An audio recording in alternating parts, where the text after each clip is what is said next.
Bonjour chers amis coloristes, je vous retrouve enfin pour vous présenter la manière dont je procède pour réaliser mon effet cuivre. Je commencerai par vous présenter comment je le fais au crayon de couleur et ensuite avec des pics pastels. Alors clairement, en tout cas pour les crayons de couleur, la base que j'utilise pour réaliser cet effet cuivre, je l'ai pris dans le coloriste Special Effect. Alors je crois que c'est le numéro 2, mais sans certitude, j'ai pas vérifié. Après, je l'ai pratiqué et puis petit à petit, je me suis approprié la technique et j'ai enrichi les couleurs utilisées avec des couleurs qui, moi, me plaisaient. Et c'est ce que je vais vous présenter aujourd'hui. Alors, pour la technique au crayon de couleur, vous allez vous munir pour commencer chez Prismacolor du orange citrouille, c'est le PC 1032. Puis du bronze, le PC 1028, puis du lac cramoisi, le PC 925, suivi du chocolat, le PC 1082, et enfin du noir et du blanc.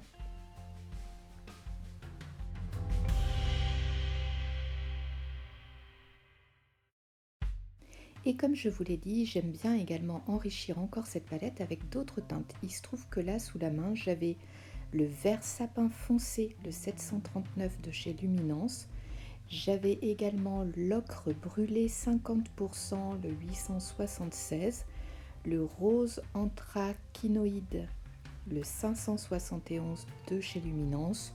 Bon, ces couleurs sont réellement optionnelles et si vous avez des choses qui ressemblent à un beige clair, un vert foncé, ça fera très bien l'affaire. Et vous verrez, je ne l'utiliserai pas dans cette vidéo.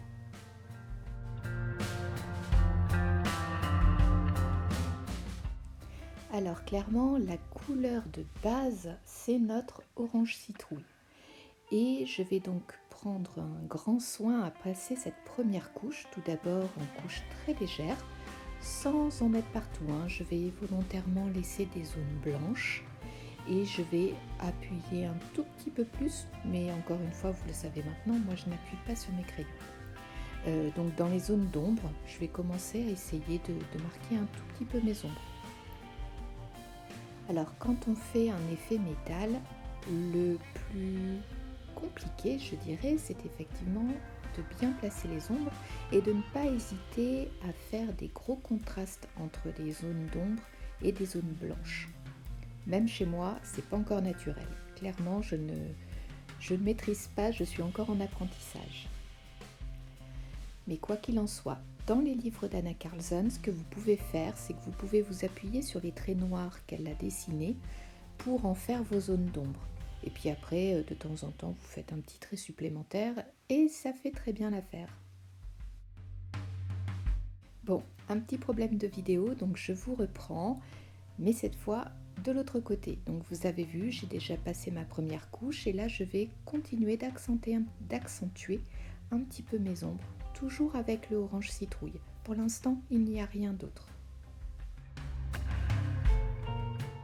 Alors oui, ici je vous présente la manière dont je procède pour réaliser l'effet cuivre. Mais finalement, si je veux faire un autre effet métallique, comme de l'argent, ou encore de l'or, ou encore de l'or rose, ou encore une sorte, alors je ne sais pas comment ça s'appellerait, un espèce de métal marronné, je procéderai exactement de la même manière, c'est juste que je changerai mes couleurs de base. Par exemple, pour l'argent, au lieu d'utiliser le orange, le bronze et je ne sais plus quelle troisième couleur j'avais pris, je prendrais par exemple un gris froid, du bleu très clair et ce serait déjà pas mal. Pour faire un métal type or rosé, je prendrais un rose vraiment très très clair. Également une sorte de rose un peu plus foncé mais toujours plutôt dans des teintes peau, pas du tout pas du fuchsia quoi. Bref, vous voyez, la technique est toujours la même, c'est juste les couleurs de base qui changent. Et par contre, toujours le noir. et le blanc pour bien marquer les ombres et les lumières.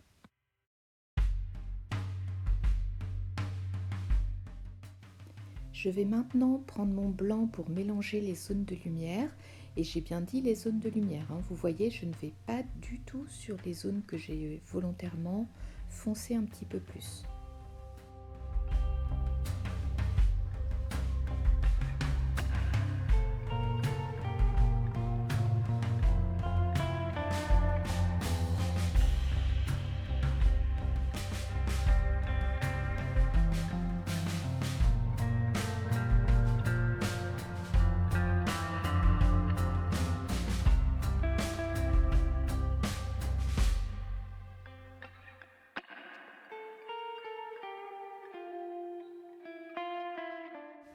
Et je vais maintenant prendre mon lac cramoisi pour venir accentuer et donner un petit peu de couleur dans ces fameuses zones d'ombre.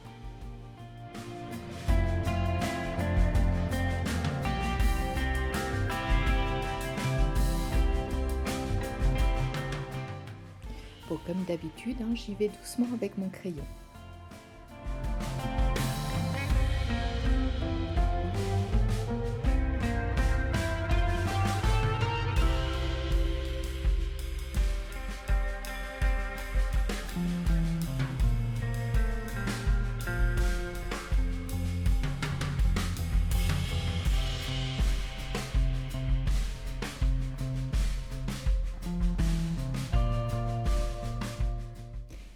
Ma technique favorite, hein, vraiment le couche par couche, donc j'y vais doucement et en n'appuyant pas très fort, on a l'impression que les couleurs commencent à se mélanger.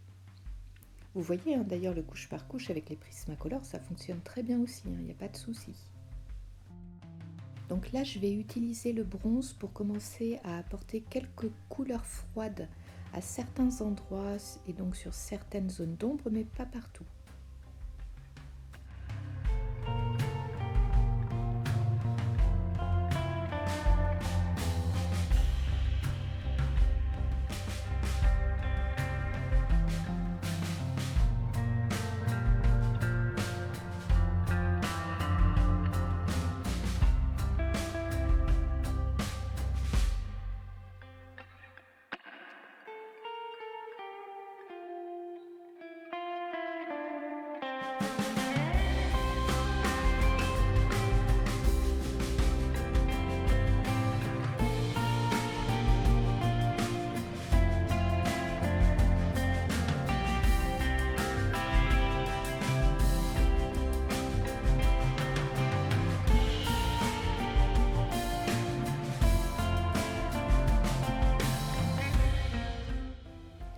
Et je vais maintenant passer au chocolat qui va permettre encore une fois de bien marquer mes zones d'ombre.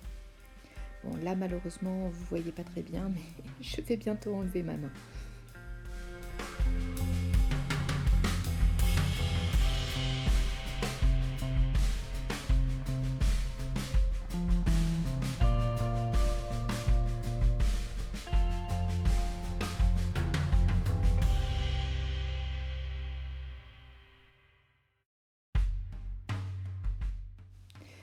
Donc vous voyez, encore une fois, je fais du couche par couche, donc je fais des petits cercles en appuyant pas très fort.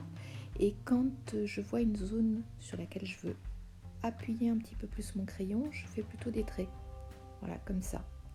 Mais en fait, avec mon crayon, j'alterne les deux techniques.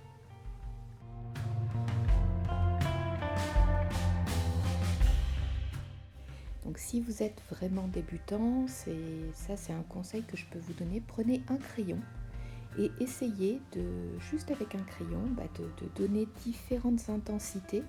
Vous coloriez un motif et puis vous faites tantôt doucement, tantôt un peu plus fort pour donner plus de pigments et puis un peu moins fort pour aller plus vers quelque chose de plus clair. C'est vraiment un bon entraînement ça pour commencer.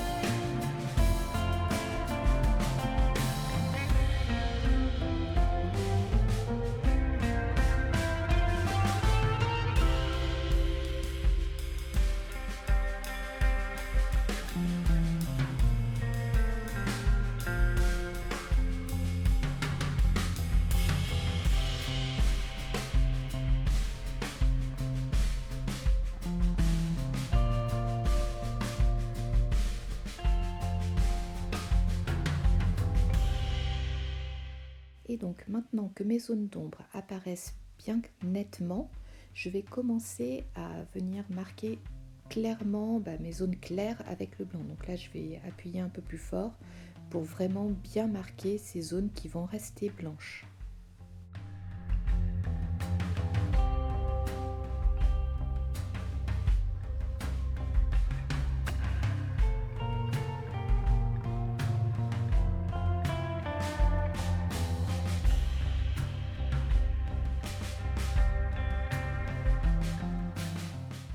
Et donc là, je reprends mon orange citrouille pour retravailler un petit peu mes transitions entre zones claires et zones sombres.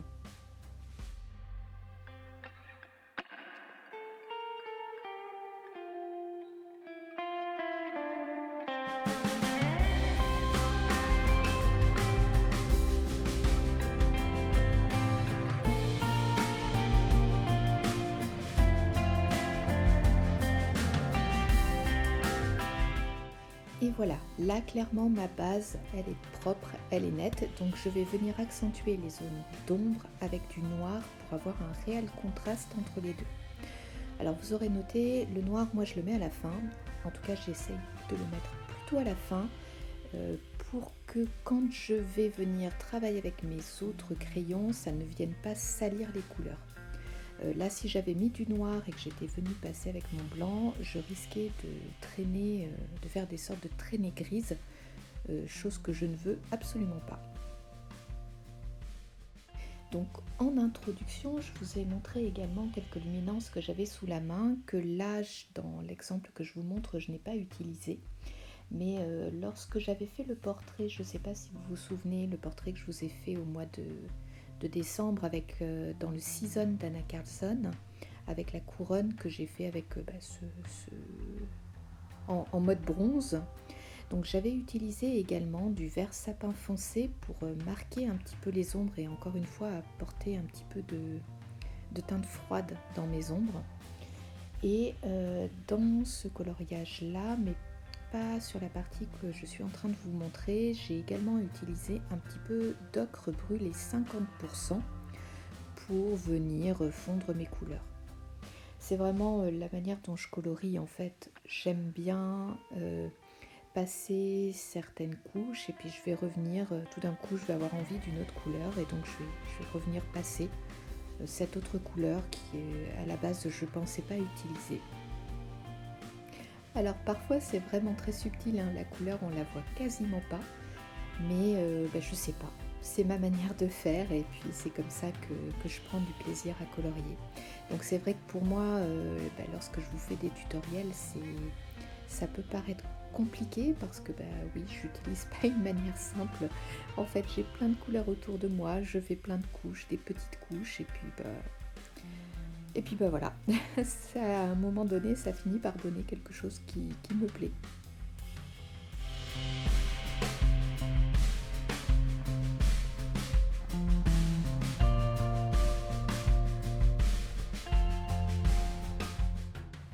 Et voilà, c'est pas mal, n'est-ce pas? Bon, en tout cas, moi ça me plaît comme ça. Par contre, c'est vrai, il faut de la patience. Je vais donc maintenant vous présenter une autre technique au pastel pit qui m'a l'air un peu plus rapide. Alors pour cela, je vais prendre en couleur de base le 186. Donc cette couleur, ça va être vraiment celle qui va remplacer mon fameux orange citrouille.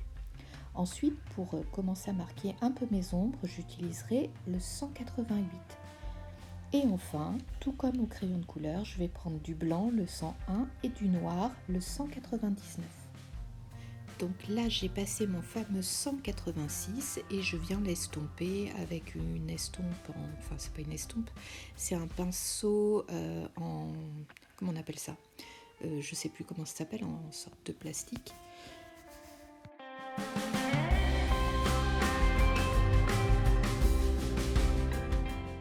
Et je vais maintenant commencer à marquer mes ombres avec le crayon 188.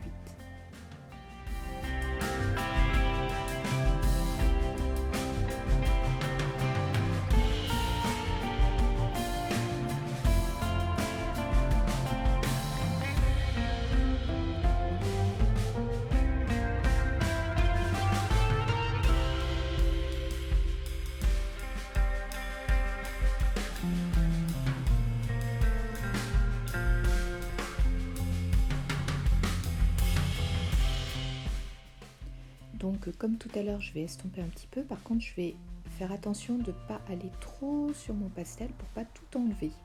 Surtout que là, je suis sur un Anna Carlson en mousse, donc on est sur un papier très lisse, donc pas du tout adapté normalement à la pastel. Enfin, au pastel, pardon. Allez, je vais maintenant prendre le crayon blanc pour venir marquer mes zones de lumière.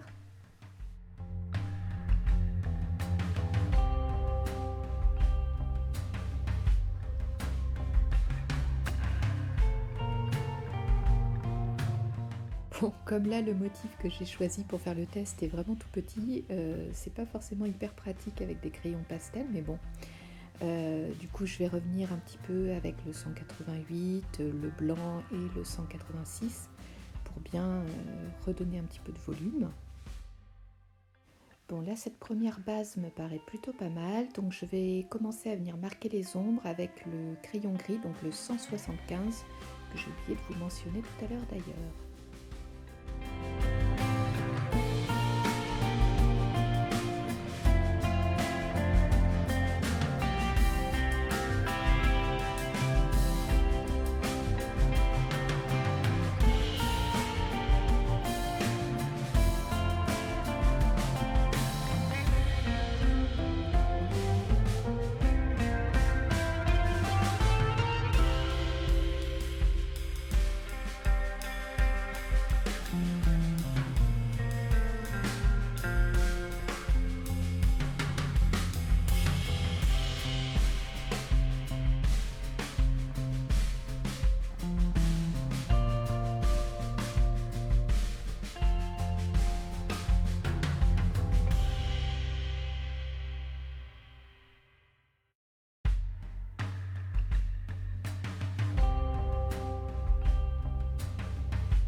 Bon, c'est pas si mal je trouve. Il faudra que je fasse un test sur l'ensemble du coloriage, mais ça peut rendre un truc pas trop mal. Et puis peut-être en marquant quelques ombres au crayon de couleur, ça peut être sympa. Ça peut faire en tout cas une méthode plus rapide pour faire ce fameux effet cuivre.